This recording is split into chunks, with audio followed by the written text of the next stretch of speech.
France Stratégie a décidé d'organiser un cycle de débats autour des mutations technologiques et des mutations sociales. Nombre de transformations proviennent des nouvelles technologies, mais il existe également des changements au sein même de la société. Et c'est justement ce qui intéresse France Stratégie, confronter ces deux points de vue, celui des sciences sociales et de la technique. Cette première rencontre du cycle abordait la question de la transformation numérique.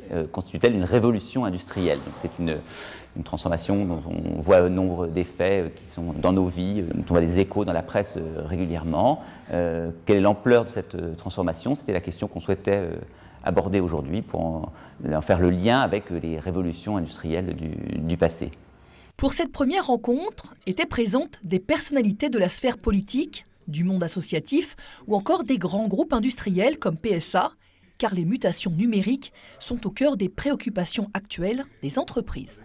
On vit une transformation numérique au sein de notre groupe et en même temps on est un groupe industriel, donc comprendre les enjeux, les interactions entre la transformation numérique et la révolution industrielle, c'est important pour nous. Ces débats autour des mutations technologiques et sociales auront lieu tous les mois.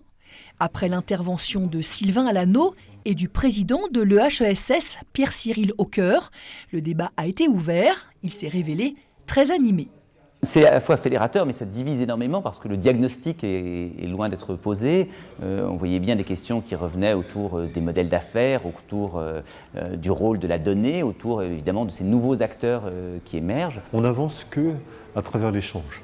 Donc là, c'était une opportunité pour nous d'avoir un échange sur des sujets qu'on ne traite pas tous les jours. C'est des sujets de fond. Les avis divergent donc, mais pour certains, les avancées numériques de ces dernières années constituent réellement une révolution, au même titre que les révolutions industrielles du 19e siècle.